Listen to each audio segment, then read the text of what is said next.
ఇటీవల 10వ తరగతి పరీక్షలు రాసి అద్భుతమైనటువంటి ఫలితాలు సాధించినటువంటి విద్యార్థులందరికీ నా యొక్క హృదయపూర్వక శుభాకాంక్షలు తెలియజేసుకుంటున్నాను. అలాగే వారి తల్లిదండ్రులకి, వారి యొక్క ఉపాధ్యాయులు కూడా ప్రత్యేకమైనటువంటి అభినందనలు తెలియజేస్తూ, ఇప్పుడున్నటువంటి ప్రధాన సమస్య ఏంటంటే, ఇప్పుడు 10th క్లాస్ అయిపోయింది, ఇంటర్మీడియట్లో ఏ గ్రూప్ తీయాలి? చాలా క్రిటికల్ క్వశ్చన్ ఇది. ఎందుకంటే 10th అనేది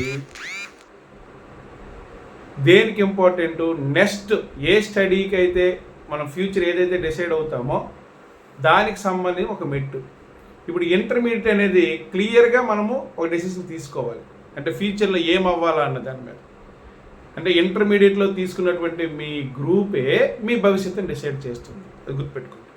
కాబట్టి చాలా జాగ్రత్తగా, ఫస్ట్ ఆఫ్ ఆల్ విద్యార్థికి ఏ గ్రూపుల మీద అవగాహన ఉంది, వాటి యొక్క భవిష్యత్తుపై ఎటువంటి అవగాహన ఉందో తెలుసుకోవాలి. అలాగే వారి యొక్క తల్లిదండ్రుల యొక్క ఆలోచన విధానము, వాళ్ళని గైడ్ చేసి ఉపాధ్యాయుల యొక్క ఆలోచన విధానం కూడా చాలా కీలకం.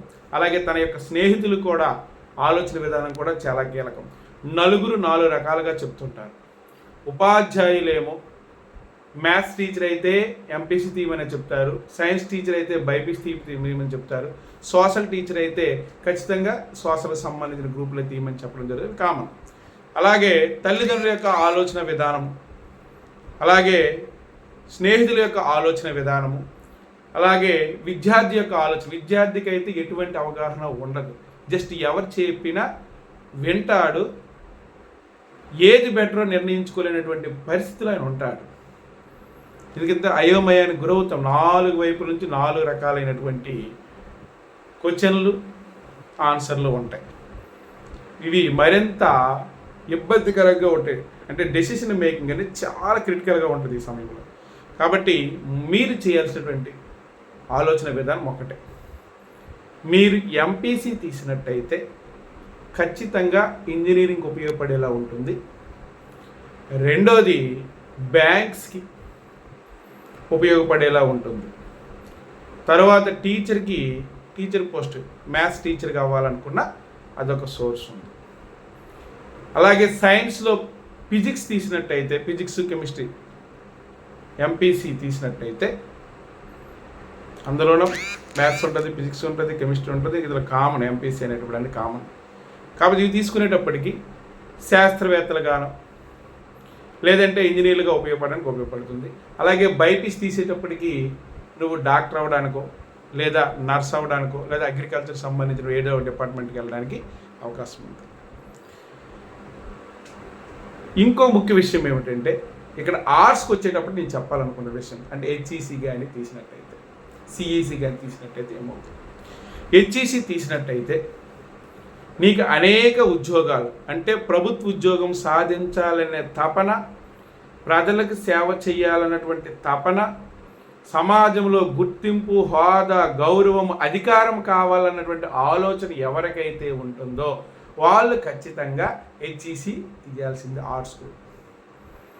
ఎందుకంటే ఈవెన్ క్లర్క్ నుంచి కలెక్టర్ వరకు, అలాగే గ్రామ సర్పంచ్ నుంచి రాష్ట్రపతి వరకు అన్ని హోదాలు, గౌరవాలు, ఉద్యోగాలన్నీ కూడా సాంఘిక శాస్త్రానికి ఇచ్చినటువంటి ప్రాధాన్యత బేస్ చేసుకొని అవి నిర్ణయించడం జరిగింది.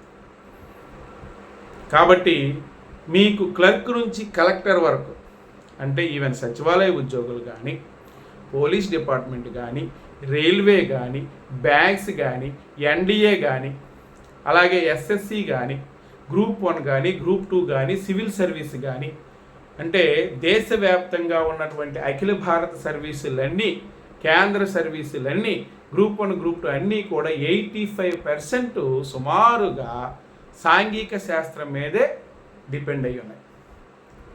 సోషల్ అంటే ఏమిటి? హిస్టరీ చదవాలి, ఎకనామిక్స్ చదవాలి, పాలిటీ చదవాలి, జాగ్రఫీ చదవాలి. ఇవి ఎక్కడ ఉంటాయి? ఇంటర్మీడియట్లో హెచ్ఈసీలో, అలాగే సిఈసీలో ఎకనామిక్స్ ఉంటుంది, అలాగే సివిక్స్ ఉంటుంది. అంటే కామర్స్ అనేటప్పటికి చార్టర్ అకౌంట్ అవ్వాలనుకుంటే కామర్స్, అలాగే నువ్వు లాయర్ అవ్వాలనుకునే కంపల్సరీగా ఆర్ట్సే చదవాలి, గుర్తుపెట్టుకోండి.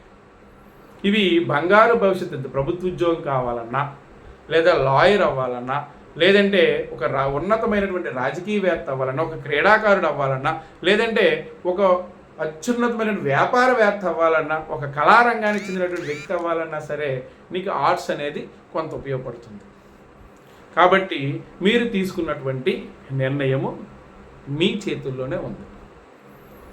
అలాగే ఇప్పుడు మీరు ఇంటర్మీడియట్లో మ్యాథ్స్ తీసిన అటు ప్రభుత్వ ఉద్యోగాలన్నిటికీ ఉపయోగపడతాయి. కానీ ఇక్కడ మ్యాథ్స్ చదివి మళ్ళీ ప్రత్యేకించి లక్షల రూపాయలు ఖర్చు పెట్టి సంవత్సరాల కొలది కోచింగ్ సెంటర్లో నువ్వు అక్కడ కాపలా కాయాల్సి వస్తుంది. నీ సమయము, నీ వయస్సు, నీ డబ్బు అన్నీ తరిగిపోతాయి. చాలామంది మీ గ్రామాల్లో ఒక్కసారి ఊహించండి, ఉద్యోగం రాక 10-15 సంవత్సరాలు చదివి నిరుద్యోగులుగా మిగిలిపోయిన వాళ్ళు ఉన్నారు. అంతే సోషల్ స్టడీస్ చాలా కష్టమైన విషయం మీకు గుర్తుంచుకోవాలి.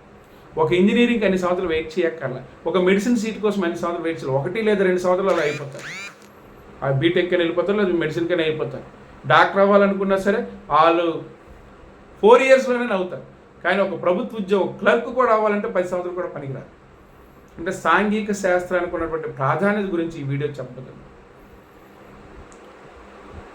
మీరు ప్రభుత్వ ఉద్యోగం కావాలనుకుంటే, అలాగే ఉన్నతమైన ఒక రాజకీయవేత్త అవ్వాలనుకున్నా, ఒక ఆర్థికవేత్త అవ్వాలన్నా, ఒక చార్టర్డ్ అకౌంట్ కావాలన్నా, ఒక లా వృత్తి చేపట్టాలన్నా, ఒక వ్యాపారవేత్త అవ్వాలన్నా, ఒక సినిమా రంగంలోకి వెళ్ళాలన్నా, లేదంటే రాజకీయ రంగాల్లోకి వెళ్ళాలన్నా, ఏ రంగంలోకి వెళ్ళాలన్నా సాంఘిక శాస్త్రం మీద అవగాహన ఉన్నట్టయితే, ఒక సామాజికవేత్త అవ్వాలన్నా మీకు సాంఘిక శాస్త్రం మీద ఉన్నటువంటి అవగాహన ఉంటేనే ఇవన్నీ జరుగుతాయి.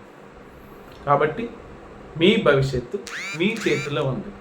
డాక్టర్ అవ్వాలంటే బైపీసీ తీయు, ఇంజనీర్ అవ్వాలంటే ఎంపీసీ తీయు, అదే నువ్వు సమాజానికి ఉపయోగపడే వ్యక్తివి కావాలంటే సోషల్ తీయు.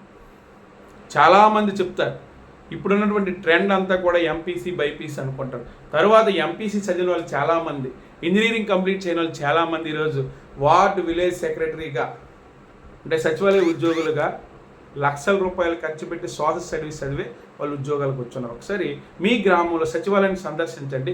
వాళ్ళు ఖచ్చితంగా మ్యాథ్స్ సైన్స్ బ్యాక్గ్రౌండ్ అయ్యి మళ్ళీ సోషల్ చదివారు. అదేదో ఇంటర్మీడియట్లోనే మీరు సోషల్ అయితే అయిపోయింది కదా, డిగ్రీలో సోషల్ అయితే అయిపోయింది కదా. అంటే ప్రభుత్వ ఉద్యోగం కావాలనుకున్న వాళ్ళు మాత్రం, మీ మోటో ఇంజనీరింగ్ అయితే మాత్రం ఖచ్చితంగా ఎంపీసీ, దానికోసం కష్టపడి పని చదువు. అలాగే నీ మోటో డాక్టర్ అవ్వాలనుకుంటే ఖచ్చితంగా బైపీసీ. కానీ మిగతా ఒక ప్రభుత్వ ఉద్యోగం కావాలన్న ఆలోచన ఉన్న వాళ్ళు మాత్రం ఖచ్చితంగా సోషల్ స్టడీసే చదవండి. ఆ తర్వాత లక్షల రూపాయలు ఖర్చు పెట్టినా, మీ విలువైన సమయాన్ని వృధా చేసినా, మీ ఆరోగ్యం పోతున్నా, మీ ఆయుష్ తగ్గుతున్నా ఉద్యోగాలు వచ్చే పరిస్థితి ఉండదు. ఈరోజు తెలంగాణ, ఆంధ్రప్రదేశ్ రాష్ట్రాల్లో 50 మంది సివిల్స్ సాధించారంటే అది గర్వకారణం. ఏ సబ్జెక్టు తెలుసా? సాంఘిక శాస్త్రాన్ని. వాళ్ళు ఇంజనీరింగ్ కంప్లీట్ చేయడం చాలామంది ఉన్నారు అందులో. కానీ సోషల్ స్టడీస్ చదివే వాళ్ళు మళ్ళీ ఐఏఎస్లు ఐపీఎస్లుగా మారారు. అంటే అదేదో ఇప్పుడే మనం తీసుకుంటే అయిపోయింది కదా. డేరింగ్ స్టెప్ అనేది తీసుకోవాల్సినటువంటి ధైర్యము చాలామందికి అది లేదు. ఇప్పుడు నాకు ఒక పేరెంట్ కాల్ చేస్తేనే ఈ వీడియో పెట్టాను. కాబట్టి మిత్రులారా, తల్లిదండ్రులారా, ఉపాధ్యాయులారా, మీరందరూ ఈ విషయం పైన ఆ విద్యార్థికి పూర్తిగా క్లారిటీ ఇవ్వండి. మీ సబ్జెక్ట్ మీద ఉన్న మమకారంతో కాకుండా భవిష్యత్తుకి ఏది ఉపయోగపడుతుందో 4 సూచనలు ఇవ్వండి. ఆ 4 సూచనలు ఏది బెస్ట్ అనేది ఆ అబ్బాయికి ఎంచుకునే అవకాశం, ఆ తల్లిదండ్రులకు ఎంచుకునే అవకాశం ఇద్దాం. చాలామంది ఇంజనీరింగ్ కంప్లీట్ చేసి ఖాళీగా ఉన్నారు. చాలామంది ఇంటర్మీడియట్ బైపీసీలు ఎంపీసీలు తీసి ఖాళీగా కూర్చుని ఉన్నారు. సోషల్ స్టడీస్ ఎంఏలు డాక్టరేట్ చేసిన వాళ్ళు కూడా ఇంట్లో కూర్చుని ఉన్నారు.